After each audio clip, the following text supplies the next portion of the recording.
NVN के दोस्तों, नमस्कार, सलाम। कमाल की बात में आपको स्वागत, खुशामदीद, वेलकम।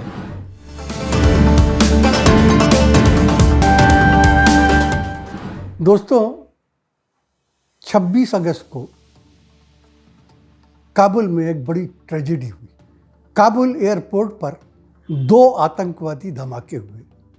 पहला धमाका छोटा था, लेकिन दूसरा धमाका कंट्रोल था और उसने बहुत तबाही फैलाई। आपको ये बता दें, काबुल शहर तालिबान के कंट्रोल में है, लेकिन काबुल का हामिद करज़ई एयरपोर्ट अमेरिकन्स के कब्जे में है। उसकी वजह यह है कि अमेरिका ने अशरफ गनी के भागने के बाद ही अपनी एम्बेसी काबुल एयरपोर्ट पे ट्रांसफ़र कर दी थी, और भी दूसरे नेटिव कंट्रीज़ जो हैं उनके भी दफ्तर जो थे वो काबुल एयरपोर्ट में आ गए थे, और वहीं से अमेरिकन और नेटिव फौजी अपने अपने घरों को वापस जा रहे थे, जिनकी मदद के लिए अमेरिका ने 5000 सोल्जर्स भेजे थे, और यही सोल्जर जो हैं वो एयरपोर्ट को कंट्रोल कर रहे थे। वहाँ तालिबान का कोई अमल दखल नहीं था। इतनी सख्त सिक्योरिटी के बाद अजीब हैरत की बात है कि आतंकी उस सिक्योरिटी को तोड़कर अंदर घुस गए और वहाँ जाकर उन्होंने ये धमाका किया। जिस वक्त हम ये वीडियो बना रहे हैं, उस वक्त तक के इत्तला के मुताबिक 15 फौजी और तकरीबन 155 अफ़गानी अपनी जान की बाजी हार चुके हैं। घायल होने वालों की संख्या बहुत बड़ी है, इसलिए मरने वालों की तादाद भी बढ़ सकती है। धमाका इतना ज़बरदस्त था कि काबुल से लेकर वो वाशिंगटन तक दहल गया। जाहिर है कि इसकी खबर सुनते ही सबसे पहले ध्यान तो तालिबान की तरफ गया, लेकिन बहुत जल्दी अमेरिकन प्रेसिडेंट जो बाइडेन ने बताया कि ये आतंकी हमला आईएस ने किया था, आईसिस ने किया था, और ये भी बताया कि आईसिस का तालिबान से कोई ताल्लुक़ नहीं है, बल्कि आईसिस और तालिबान एक दूसरे के खून के प्यासे हैं। उसके बाद जो बाइडेन ने जो प्रेस कॉन्फ्रेंस की, प्रेस ब्रीफिंग दी नेशन को, उसमें वो बहुत भावुक हो गए, बहुत जज्बाती हो गए, सेंटिमेंटल होकर तकरीबन रो से पड़े। अपने जो अमेरिकी फौजी मारे गए थे उनको याद करके उनकी आवाज़ भर्रा गई। आप भी सुनिए। And I ask that you join me now in a moment of silence for all those in uniform and out uniform, military and civilian, who have given the last full measure of devotion.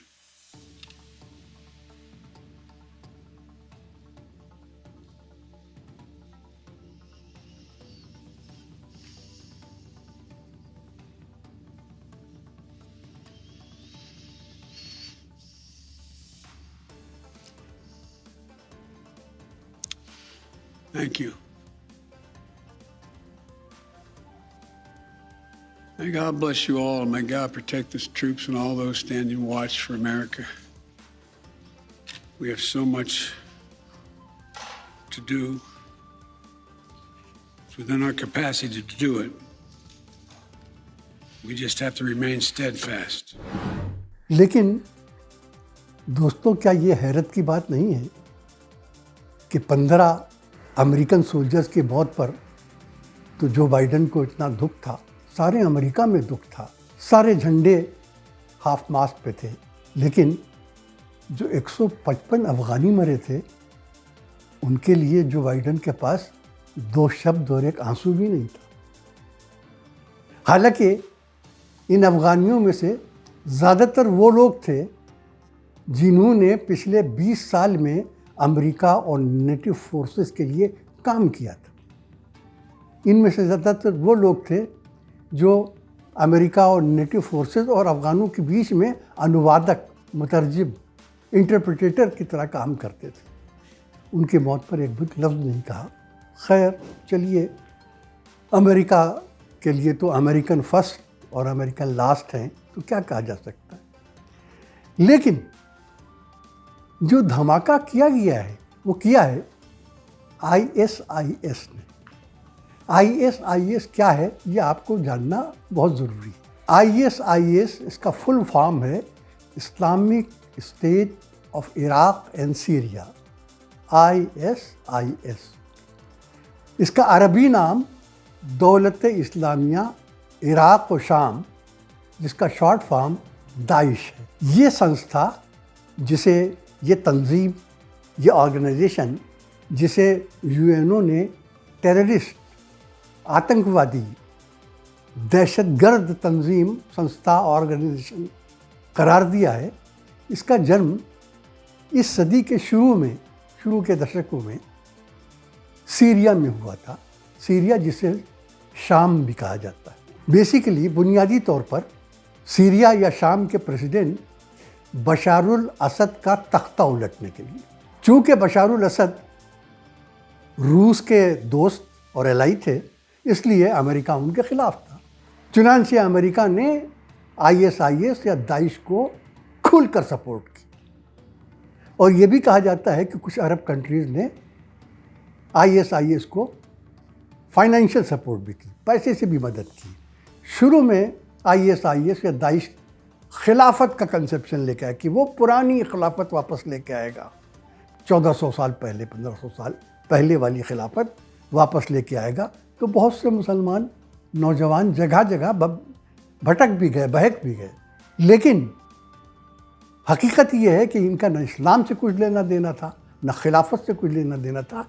ये वो हैं जिन्हें भाड़े के हत्यारे, किराए के कातिल या मर्सिनरीज कहा जाता, असैसिन्स। ये इनका काम मार धार और कत्ल करना है। इनको कोई भी इस्तेमाल कर सकता है और किसी भी के भी ख़िलाफ़ इस्तेमाल कर सकता है।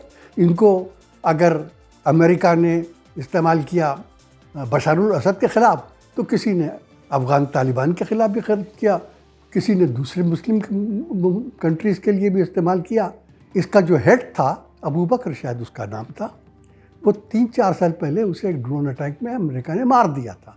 क्योंकि ये ISIS शुरू में बशार अल असद के ख़िलाफ़ ज़रूर था, लेकिन बाद में जब इसने ताकत पकड़ ली तो इसने अमेरिकन कैंप पर हमला करना शुरू कर दिया, अमेरिकी फ़ौजियों को परेशान करना शुरू कर दिया। नतीजा ये हुआ कि अमेरिका को उसे मारना पड़ा। उसके बाद ये सीरिया में तकरीबन ख़त्म हो गया, शाम में। लेकिन दुनिया भर के इस तरह के नौजवान इसके छत्र छाया में आ गए थे, तो इसने कभी कीनिया में, कभी किसी दूसरे मुल्कों में इसके छोटे छोटे ग्रुप्स बनने लगे थे। आखिर में ये अफ़गानिस्तान ट्रांसफ़र हो गया था और अफ़गानिस्तान में काम कर रहा था। अफ़गानिस्तान में, जैसा कि जो बाइडन ने भी कहा और तालिबान ख़ुद भी कई मरतबा कह चुके थे कि वो दाइश या ISIS को अपने मुल्क में नहीं रहने देंगे। अब एक अजीब सवाल उठता है कि अमेरिका ने तो ISIS का साथ छोड़ दिया था, बल्कि ख़िलाफ़ हो गए थे, फिर वो अफ़गानिस्तान में आ गए थे। तो अफ़गानिस्तान में ISIS को फाइनेंशियल सपोर्ट कौन कर रहा था? कौन उसे पैसा दे रहा था? कौन उसे ज़िंदा रखा हुआ था और क्यों? पहला शक पाकिस्तान की तरफ जाता है, क्योंकि पाकिस्तान को बताया गया था कि वो तो दहशतगर्दी का कारखाना है, टेररिज्म की फैक्ट्री है, तो पहला शक उसी पर जाता है। लेकिन दो बातें हैं जो सोचना पड़ती। पहली ये कि दाइश तालिबान के बहुत खिलाफ थे और तालिबान और पाकिस्तान की दोस्ती कहने सुनने की बात ही नहीं। दूसरे, पाकिस्तान के अंदर हाल ही में जो कुछ आतंकवादी हमले हुए हैं, जो टेररिस्ट अटैक हुए हैं, उनमें दाइश का हाथ देखा गया है, माना गया है, समझा गया है और एक आध में दानिश ने उसकी रिस्पॉन्सिबिलिटी भी कबूल की है, बिल्कुल उसी तरीके से जिस तरह उसने काबुल के एयरपोर्ट धमाके की, एक्सप्लोजन की रिस्पॉन्सिबिलिटी, जिम्मेदारी कबूल की। तो इसलिए पाकिस्तान क्यों फाइनेंस करे? तो फिर अफ़गानिस्तान में ISIS को, दाइश को कौन फाइनेंस कर रहा है और क्यों फाइनेंस कर रहा है, ये कोई बहुत गहरा राज है। और हम समझते हैं कि अमेरिका, जो बाइडन तो कह रहे हैं कि हम इस बात को भूलेंगे नहीं, हम इसको माफ़ नहीं करेंगे, हम उनका पीछा करेंगे और हम उन्हें ख़त्म कर देंगे जिन्होंने ये किया है। लेकिन ज़्यादा ज़रूरी यह है कि ये मालूम किया जाए कि इनके पीछे कौन है, इनके पीछे किसका हाथ है।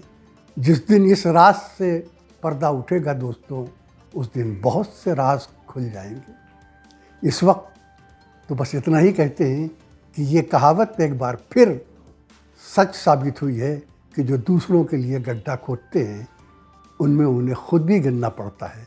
अमेरिका ने सारी दुनिया के लिए गड्ढे खोदे और अब अमेरिका उन गड्ढों में गिर रहा है, खुद गिर रहा है, बार बार गिर रहा है। तो दोस्तों आज बात यहीं ख़त्म करते हैं। अगले वीडियो तक के लिए हसन कमाल, आज़म शहाब, डॉक्टर सलीम और फैसल सैयद को इजाज़त दीजिए। जय हिंद, खुदा हाफ़िज़।